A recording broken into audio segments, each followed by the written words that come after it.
जय बोलो देवादिदेव 1008 श्री भगवान महावीर स्वामी की जय जय जय। अहिंसा परमो धर्म की जय जय जय। परम पूज आचार्य गुरुवर श्री विद्यासागर जी महाराज की। जय जय जय। पूज मुनिवर श्री प्रमाण सागर जी महाराज की। पूज मुनिवर श्री संधान सागर जी महाराज की। समस्त मुनि संघ की नमोस्तु। मनुष्य एक कर्मनिष्ठ प्राणी है।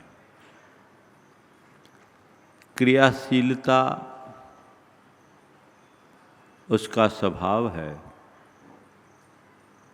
कर्मठता उसकी पहचान। अपने जीवन में किए जाने वाले प्रत्येक कर्म के साथ मनुष्य कुछ न कुछ परिणाम की अपेक्षा रखता है, पर परिणाम की यही अपेक्षा उसे दुखी और अशांत बनाती है। ये मन में मोह, भ्रम, भय और आसक्ति को उत्पन्न करती है। सवाल है, मेरे कर्म की कसौटी क्या है, कर्तव्य या परिणाम? पूरी प्रकृति हमें ये पाठ पढ़ाती है कि तुम कर्म करो, परिणाम की चिंता मत करो। पर हम लोग वो पाठ बहुत कम समझ पाते हैं। सूरज उगता है और सारे जगत में रोशनी फैलाता है। वो उसका अपना कर्म है जो वो करता है, पर उसे इस बात की किंचित भी परवाह नहीं होती कि कौन मेरा अभिनंदन कर रहा है, कौन मेरा उपयोग कर रहा है या कौन मेरी उपेक्षा कर रहा है। अभिनंदन, उपयोग और उपेक्षा मुझे उसकी परवाह नहीं। मेरा तो केवल एक ही ध्येय और लक्ष्य है, जगत को आलोकित करना। इसी बात को श्री कृष्ण ने गीता में कहा, कर्मण्येव अधिकारस्ते मां फलेषु कदाचन। कर्म पर ही तेरा अधिकार है, फलों पर नहीं। आप अपने मन से पूछिए, हम जो कुछ भी करते वो फल की वांछा से करते हैं या केवल कर्तव्य की भावना से?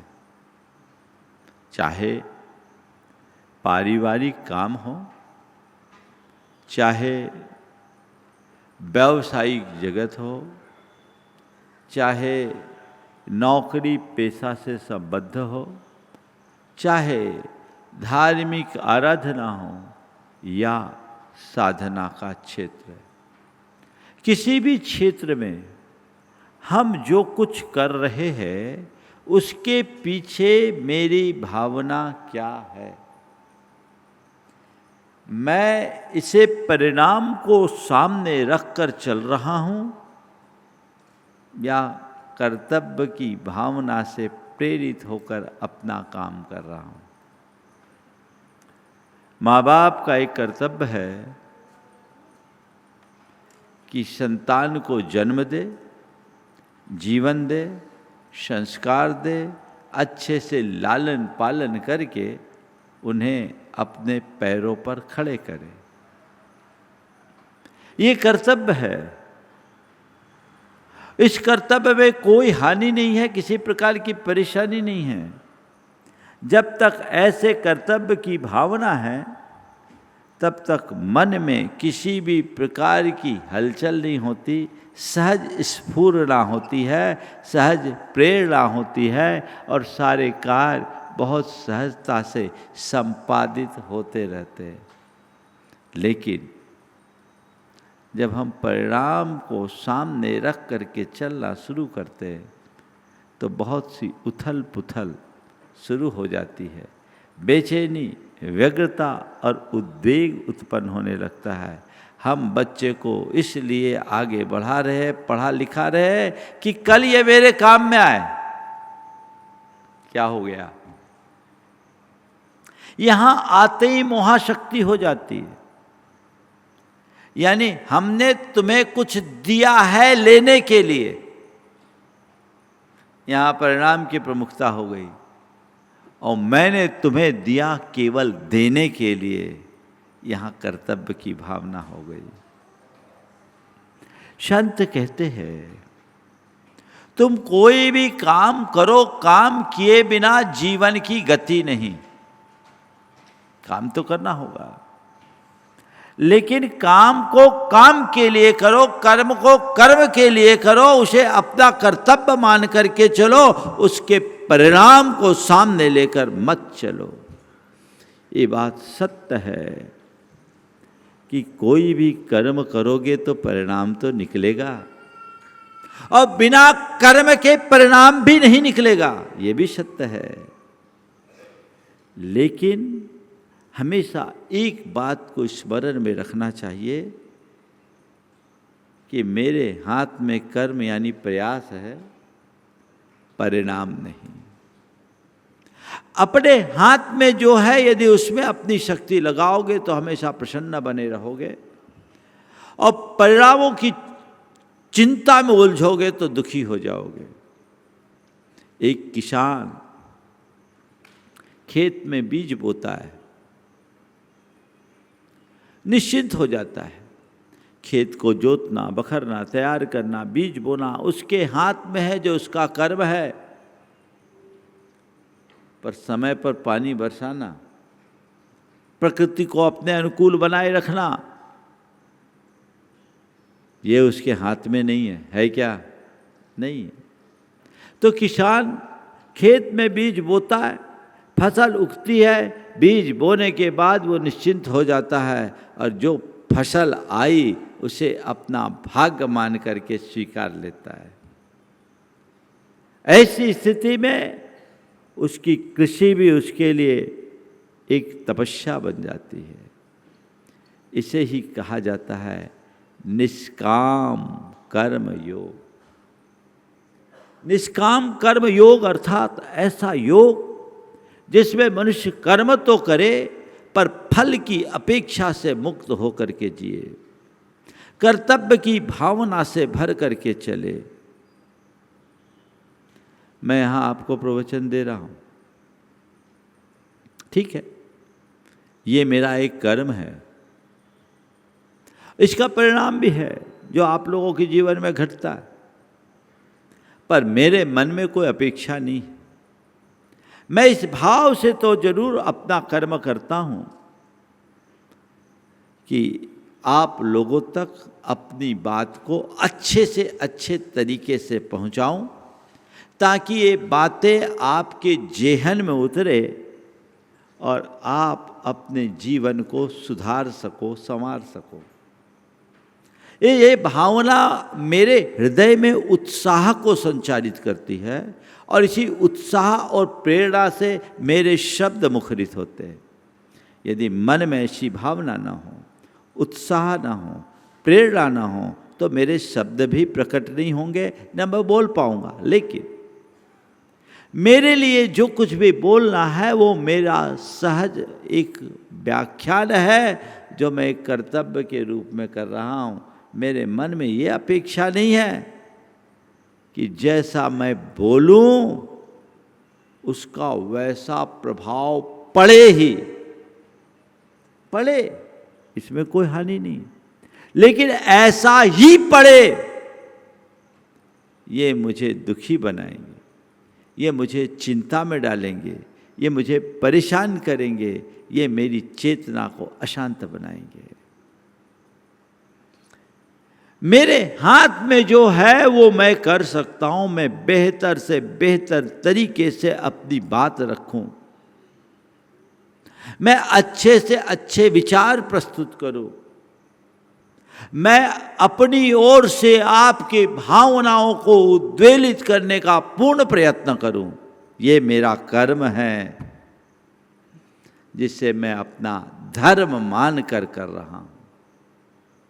लेकिन अगर मैं उसके परिणाम को लेकर के चिंतित होने लगूं, अरे इतनी मेहनत करता हूं पर रिजल्ट नहीं आ रहा है, रिजल्ट नहीं आ रहा है, रिजल्ट नहीं आ रहा है, तो हमारा रिजल्ट खराब, रिजल्ट खराब।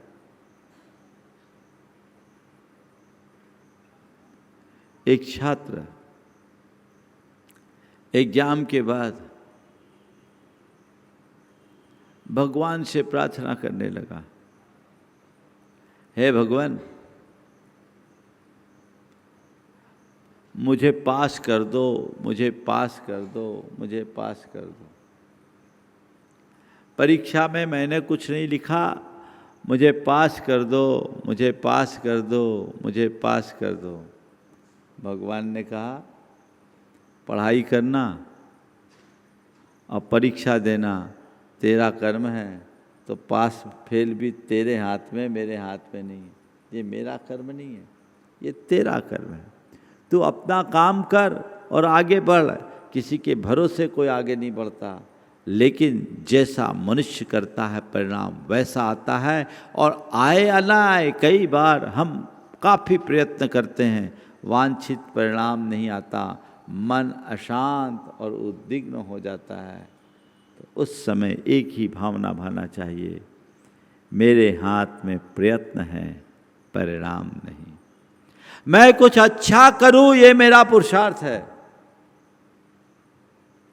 और इसका परिणाम अच्छा निकले ये मेरा भाग्य है। बस ये भाव अंतरंग में आए। कर्तव्य की भावना से अनुप्रेरित व्यक्ति का जीवन बहुत सहज, शांत और संतुलित रहता है। उसके जीवन में सकारात्मकता होती है। मैं बात आगे बढ़ा रहा हूं। कर्तव्य को प्रमुखता देने वाले व्यक्ति परिणाम को कभी महत्व नहीं देते। घर परिवार से देखिए, कई बार आपके सामने कुछ ऐसे कर्तव्य आते हैं जिसका परिणाम सामने आपको अनुकूल नहीं दिखता, और जो परिणामों को लेकर के चलता है वो कई बार कर्तव्यों से विमुख हो जाता है। लेकिन जो कर्तव्य को प्रमुखता देता है वो परिणाम की परवाह नहीं करता। हम कुछ प्रसंगों को सामने लें। रामायण के प्रसंग को ले। रामायण में रामचंद्र जी को वनवास दिया गया।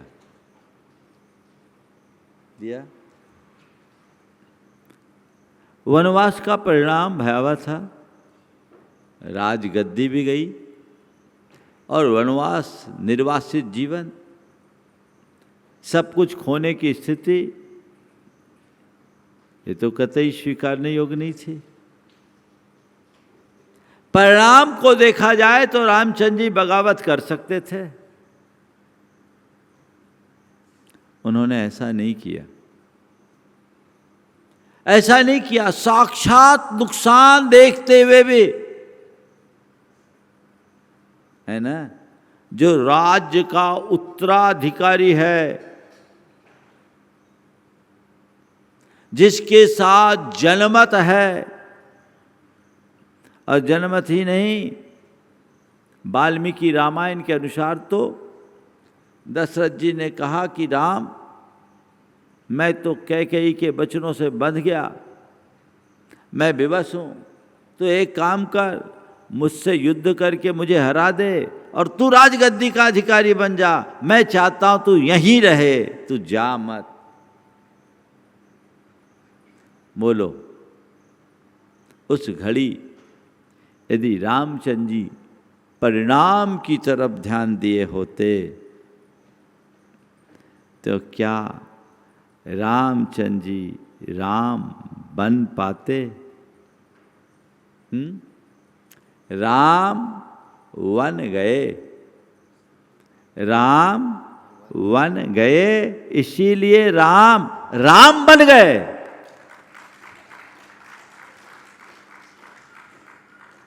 उन्होंने उस घड़ी कर्तव्य का अनुपालन किया। उनका कर्तव्य क्या था? पिता के प्रण की रक्षा पुत्र का कर्तव्य है, परिणाम जो हो, मेरे पिता का प्रण, मेरी पिता की प्रतिष्ठा कतई खंडित नहीं होनी चाहिए। रघुकुल रीत सदा चली आई, प्राण जाए पर वचन न जाई। ये कर्तव्य की भावना परिणामों को अनदेखा करके उन्हें आगे बढ़ाया।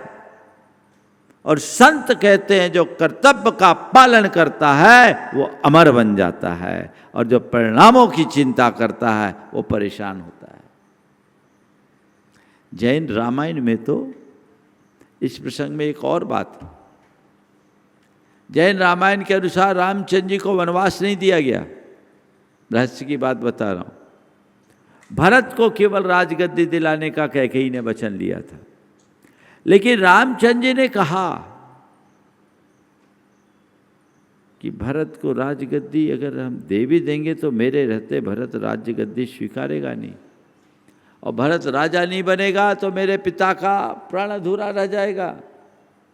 और पिता का प्रण अगर पुत्र के जीवित रहते पिता का प्रण अधूरा रहे, उसकी प्रतिष्ठा धूमिल हो, तो उस पुत्र को जन्म लेने का और जीने का कोई अधिकार नहीं।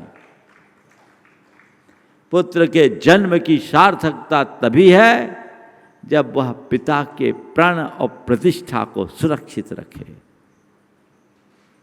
नीति और निष्ठा के साथ काम करे।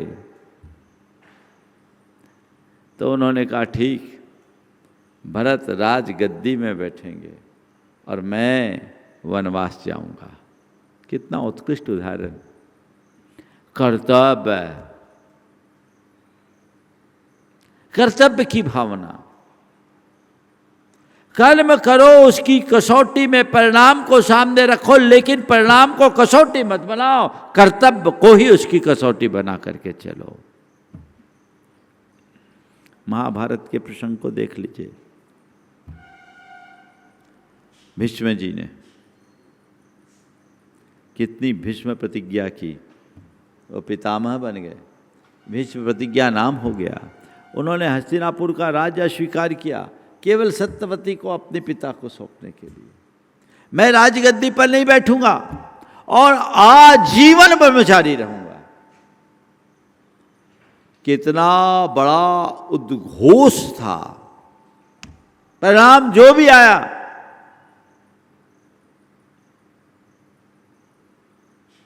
लेकिन भीष्म पितामह अमर हो गए। कर्तव्यनिष्ठ मनुष्य साधारण मनुष्य नहीं रहता, वह आध्यात्मिक साधक बन जाता है।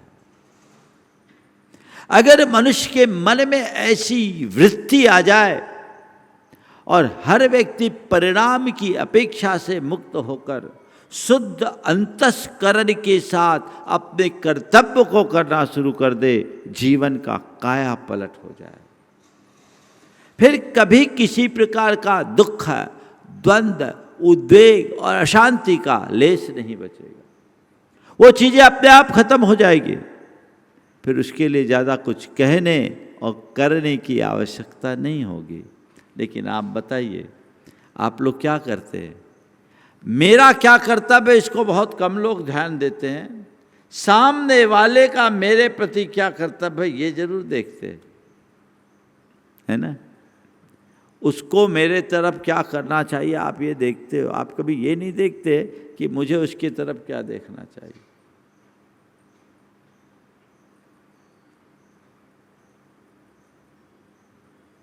क्या है कर्तव्य और क्या है परिणाम? शिक्षक ने छात्र से पूछा, कर्तव्य और परिणाम में का क्या स्वरूप है? बोला माँ ने सब्जी बनाया ये उसका कर्तव्य है। माँ ने सब्जी बनाया ये उसका कर्तव्य है, और पापा का मुंह बन गया ये उनका परिणाम है। माँ ने सब्जी बनाई कर्तव्य, वो सब्जी खाकर उनका मुंह बन गया ये परिणाम है। लेकिन मैं तो ये आपसे कहता हूँ, अगर कर्तव्य करते हैं तो हमें उसका अभिनंदन भी करना चाहिए। परिणाम को लेकर ज़्यादा चिंतित और चकित नहीं होना चाहिए। कई लोग हैं जो इसी तरह की बातें करते हैं। रिजल्ट निकला और बाप बेटे को जोर से तमाचा मार दिया। माँ ने बोला आप इसे क्यों मार रहे हैं? बोले इसको मैंने पहले मार दिया होता तो आज 5वीं बार फेल नहीं होता। पहले मार दिया होता तो 5वीं बार फेल नहीं होता। ये परिणाम के प्रति जो हम अपनी जकड़न रखते उसका उदाहरण है। इसकी जगह वो व्यक्ति पहली बार उसके प्रति ध्यान रखा होता तो 5वीं बार फेल कैसे होता।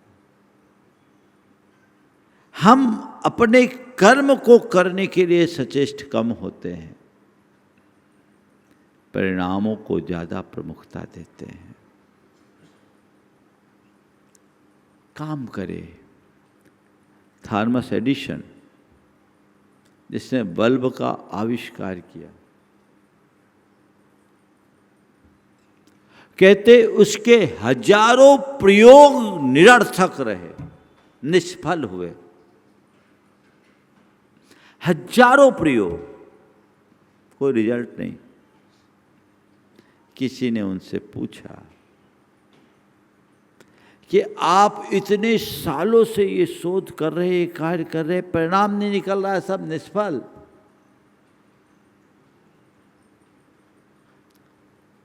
उन्होंने कहा नहीं, मैं ऐसी दिशा में बढ़ा हूँ जहाँ हजारों रास्ते हैं, मंजिल आज नहीं कल पहुंचूंगा। वो हारा नहीं, जो मेरे हाथ में हो मैं करूंगा। परिणाम आज नहीं तो कल निकलेगा। निकलेगा जब निकलेगा, उसको लेकर के मैं परेशान क्यों हूं। ये धारा अपने अंतरंग में होनी चाहिए। पर आजकल सब एक दूसरे के परिणाम, पति पत्नी के संबंध है, मैं उनके लिए इतना करती हूँ, वो मेरे लिए क्या होता है। मैं रात दिन सामने वाले के लिए खटती हूँ, वो तो मेरा ध्यान ही नहीं देता। हो गया गड़बड़। पति पत्नी के बीच का कर्तव्य क्या है? पत्नी का कर्तव्य है पति को सम्मान देना और घर की जिम्मेदारियों का व्यवस्थित संचालन करना। तो पति का कर्तव्य है पत्नी को मान देना, उसकी भावनाओं का आदर करना और घर में उसे सम्मान दिलाना। यही है ना। दोनों अपने अपने कर्तव्य करें तो झंझट कहाँ। लेकिन दोनों में ये अगर दिखने में आ जाए कि मैं सामने वाले के लिए ये कर रहा हूं और वो हमारे लिए क्या कर रहा है, परिणाम तो द्वंद्व है ना। तो परिणाम जहां ज्यादा आ जाए, परिणाम पर यदि आपका ध्यान ज्यादा जुड़ जाए तो केवल द्वंद्व आता है। परिणाम को लेकर ज्यादा चिंतित मत होइए। एक दूसरे के पूरक और प्रेरक बनकर के चलना आपका कर्तव्य हो, कीजिए ना, परिणाम तो अपने आप अच्छा निकलेगा। पति और पत्नी जहाँ एक दूसरे के पूरक और प्रेरक बनकर के जिएंगे वहाँ परिणाम कभी खराब आएगा क्या? लेकिन पति और पत्नी एक दूसरे के साथ जब टकराव भरा दृष्टिकोण रखेंगे, एक दूसरे के साथ भेदभाव रखेंगे तो परिणाम द्वंद्व का ही तो आएगा। द्वंद्व को आनंद में बदल दो, परिणाम की आसक्ति छोड़ दो, आनंद में आ जाएगा। पिता पुत्र के बीच में संबंध है। पिता का कर्तव्य है कि पुत्र को ठीक तरीके से पढ़ा लिखा कर योग्य बनाए, पांवों पे खड़ा करे, और पुत्र का कर्तव्य है कि पिता के ऋण से उऋण होने के लिए अपने कर्तव्यों का पालन करे, उनके जरूरतों की पूर्ति करे। दोनों अपने अपने कर्तव्य का पालन करे तो कोई दिक्कत नहीं। पर पिता चाहे मैंने ऐसा किया तो मेरे बेटे को मेरे साथ ऐसा करना ही चाहिए, और बेटा कहे कि मेरे बाप ने मेरे लिए किया ही क्या, मैं अपने पिता के लिए क्या करूं, तो क्या होगा? पिता यदि संतान को ठीक रीति से पढ़ाए लिखाए नहीं, उसके अच्छे संस्कार न दे, पिता यदि संस्कार न दे, बेटे का भविष्य बिगड़ता है। और बेटा यदि योग्य होने के बाद भी अपने पिता को वृद्धाश्रम भेज दे तो पिता का भविष्य बिगड़ता है। दोनों जगह परिणाम गलत है। पिता कर्तव्यनिष्ठ होगा तो संतान संस्कारवान बनेगी, और संतान कर्तव्यनिष्ठ होगा तो पितृभक्ति अपने आप प्रकट होगी। कर्तव्य रखो, परिणाम को कभी ध्यान मत दो। और सदैव एक बात ध्यान रखे, आजकल ये मनोवृत्ति बहुत बढ़ गई है, सब अपने अधिकार की बात करते, मेरा राइट क्या है ना, मेरी ड्यूटी क्या है, ये बहुत कम लोग सोचते हैं। राइट क्या है, इसीलिए फाइट है। हमें सोच को बदलना होगा। मेरा कर्तव्य क्या है और सामने वाले का अधिकार क्या है। क्या बोला? सामने वाले के प्रति मेरा कर्तव्य क्या है और मेरे प्रति सामने वाले का अधिकार क्या है। विचार तो इस पर होना चाहिए, पर क्या विचार होता है? सामने वाले का मेरे प्रति कर्तव्य क्या है और मेरा सामने वाले पर अधिकार क्या है। उल्टा है ना। अधिकार की दृष्टि से देखा जाए तो रामचंद्र जी तो पूरी तरह अयोध्या के राजा बनने के अधिकारी थे। संपूर्ण जनमत उनके साथ था, लेकिन कर्तव्य क्या कह रहा था? नहीं। इस अधिकार के प्रयोग से पिता की प्रतिष्ठा धूमिल होगी, और पिता की प्रतिष्ठा धूमिल करने में मेरी जीवन की सार्थकता ही नहीं। इसलिए मुझे अधिकार को तिलांजलि देना है, कर्तव्य का पालन करना है ना। महाभारत और रामायण में क्या अंतर? रामायण में कर्तव्य को प्रमुखता दी गई और महाभारत में अधिकार को।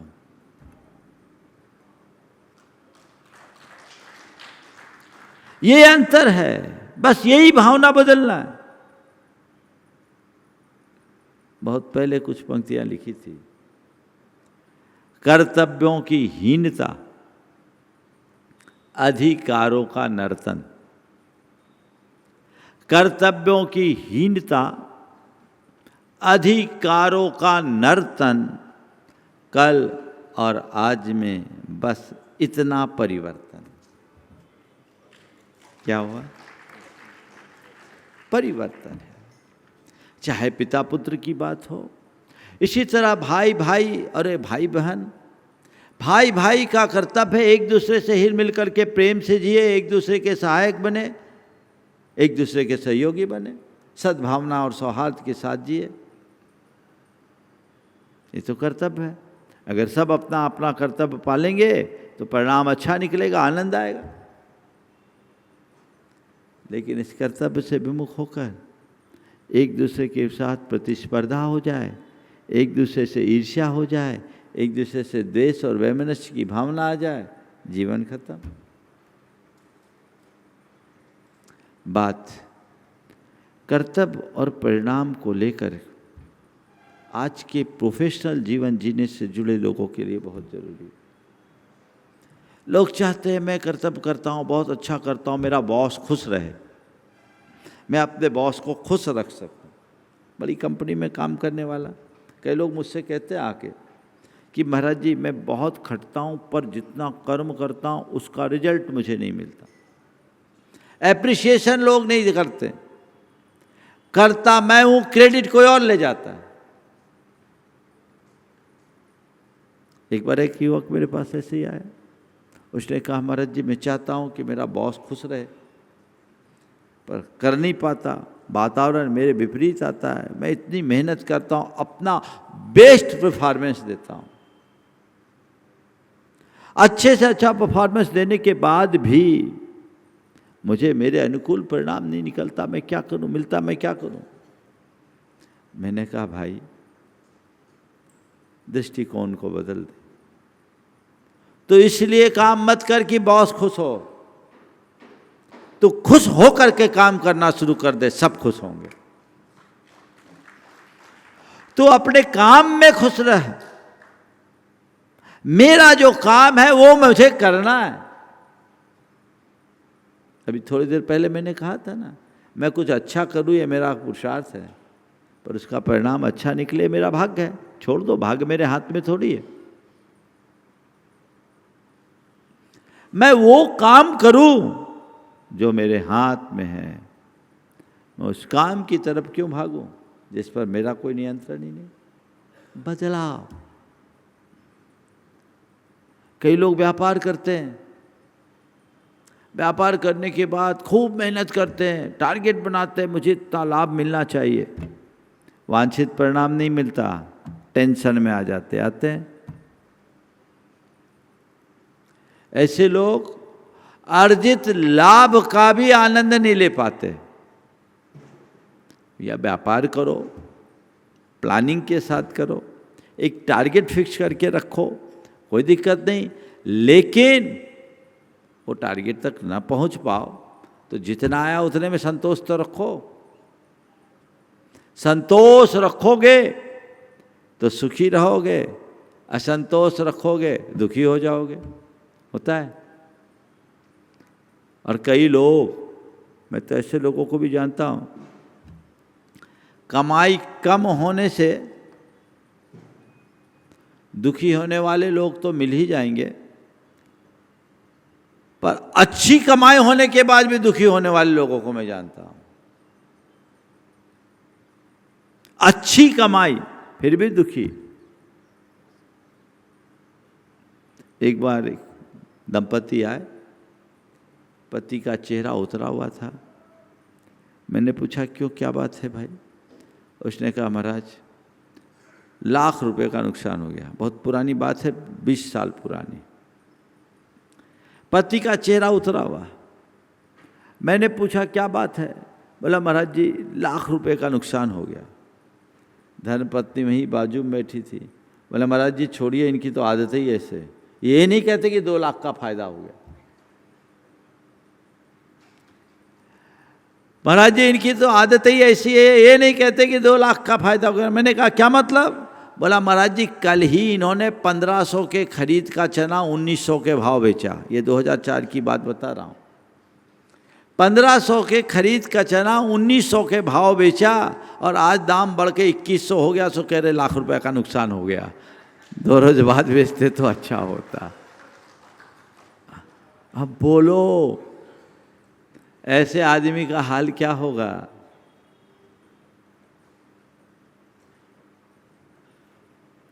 मैं एक ऐसे व्यक्ति को जानता हूं जो अपने बेटे को लेकर मेरे पास आया।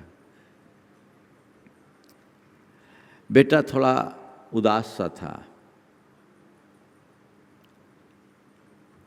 चर्चा में मुझसे कहा, महाराज जी आजकल मंदी का दौर है, ग्रोथ नहीं हो रही, बिजनेस में ग्रोथ नहीं हो रही। उसका पिता वहीं बैठा था। बोला, महाराज जी इसको समझाइए, आप इसको समझाइए कि मेरे हाथ में क्या है, आप इसको समझाइए कि मेरे हाथ में क्या है। मैंने कहा क्या? उन्हीं खुद बोला मेरे हाथ में यही है कि अपनी अच्छी साख बनाना, अच्छा सामान रखना और ग्राहक को संतुष्ट करना और अपना माल बेचना, दुकान में माल की कमी ना होने देना, ग्राहक से अपना व्यवहार अच्छा रखना, ये मेरे हाथ में। वो हम रखते हैं। इसके बाद माल बिकना न बिकना हमारे भाग्य में, वो हमारे हाथ में नहीं है। हम उसको लेकर क्यों परेशान हो? और ये कहता ग्रोथ नहीं हो रही। मैं इस बात से खुश हूं, मंडी के दौर में कम से कम रिवर्स तो नहीं आ रहे हैं। अंतर आ गया। एक है दुखी बनाने वाला रास्ता और दूसरा है प्रसन्नता को टिकाए रखने वाला रास्ता। बोलो, थोड़ा बाजार में उथल पुथल हो जाए तो तुम्हारे अंदर कितनी हलचल होने लगती है। अरे हमने सोचा कुछ और हुआ कुछ। ध्यान रखना, ऐसा पहली बार नहीं, अक्सर होता है कि मनुष्य सोचता कुछ और होता कुछ है। इसलिए उतना ही सोचो, और सोचे के विरुद्ध, सोच के विरुद्ध कुछ हो जाए तो शोक मत करो। कर्म की कसौटी कर्तव्य है, परिणाम नहीं। कर्तव्य और परिणाम का एक ऐतिहासिक उदाहरण हमारे सामने आ रहा है। आप लोगों ने भी सुना होगा पन्ना धाय की कहानी।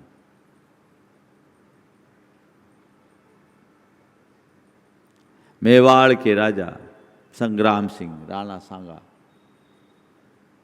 उनका पुत्र था उदय सिंह। राणा सांगा की मृत्यु के बाद राजमहल में अलग प्रकार की राजनीति चली, एक षड्यंत्र चला। वनवीर जो उदय सिंह का चचेरा भाई था, वो राज्य को हथियाना चाहता था। उत्तराधिकारी उदय सिंह था और वह षड्यंत्र पूर्वक उदय सिंह को मारने के लिए तलवार लेकर निकल पड़ा कि उदय सिंह को मार दिया तो ये राज्य मेरा हो जाएगा। उदय सिंह की लालन पालन का काम पन्ना धाय कर रही थी। उसे आभास हुआ कि बलवीर आ रहा है, वनवीर आ रहा है, उदय सिंह को मार देगा तो राजवंश का विनाश हो। तो मैं आप सबसे कह रहा था, पन्ना धाय को जैसे मालूम पड़ा कि बलवीर आ रहा है, उसके मंसूबे अच्छे नहीं हैं। अगर उदय सिंह की हत्या हो गई तो राजवंश मिट जाएगा, सब अनाथ हो जाएंगे। उसने एक क्षण का विलंब किए बिना उदय सिंह को की जगह अपने बेटे को लेटा दिया। उदय सिंह की जगह अपने बेटे को लेटा दिया और उदय सिंह को एक टोकने में छिपाकर बाहर करवा दिया। बनवीर आया, उसने लेटे हुए बच्चे को उदय सिंह मानकर पन्ना धाय के सामने उसका कत्ल कर दिया। लेकिन पन्ना धाय ने अपने कर्तव्य का दृढ़ता से पालन करते हुए, परिणाम की उपेक्षा करते हुए रंच मात्र प्रतिक्रिया नहीं होने दी ताकि बनवीर को संशय न हो जाए। कहानी आप सबको पता है। वही उदय सिंह जो महाराणा राणा प्रताप के पिता थे, वापस राज्य पाया। काश पन्नाधाय ने ऐसा नहीं किया होता तो मेवाड़ के राजवंश का क्या होता। आप सोचो, ये है परिणाम की उपेक्षा कर कर्तव्य निष्ठा का उत्कृष्ट उदाहरण, जो हमारे इतिहास की अमर गाथा बन गई। पन्नाधाय आज भी हमारे देश की एक आदर्श मातृ के रूप में देखी जाती है। उनने सोचा मेरे लिए केवल मेरा बेटा ही नहीं, मेरे लिए पूरा राजवंश है और पूरी राज व्यवस्था है। उसने अपने बेटे की बलि चढ़ाकर राजवंश की रक्षा कर दी। परिणाम देखती तो चीजें कुछ और थी, पर उनने कर्तव्य को प्रमुखता दी, चीजें बदल गई। मैं भी आज आप सबसे इतना ही कहना चाहूँगा, जीवन में परिणाम को मत देखो, कर्तव्य को प्रमुखता दे करके चलो। कर्तव्य सामने होगा तो जीवन सदैव समुन्नत बनेगा, और परिणाम को पकड़ करके चलोगे तो चित्त व्याकुल होगा। तो बस सदैव ऐसे कर्तव्य को अपने सामने रख करके चलने के लिए हमें सचेष्ट रहना चाहिए।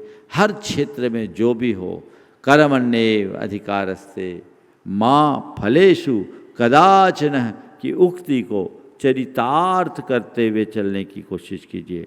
जीवन की धारा को हम तभी बदल पाएंगे और तभी हमारा जीवन निर्मल हो सकेगा, जीवन उन्नत बन सकेगा, जीवन में हम सार्थकता को घटित कर पाएंगे, अन्यथा सब कुछ नष्ट भ्रष्ट होगा। इसलिए रोज एक भावना भाएं, कर्म में ही मेरा अधिकार है, फलों में नहीं।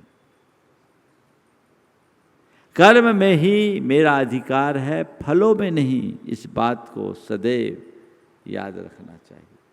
ये याद रखेंगे, हमारा जीवन सफल होगा। आज यहीं पर विराम।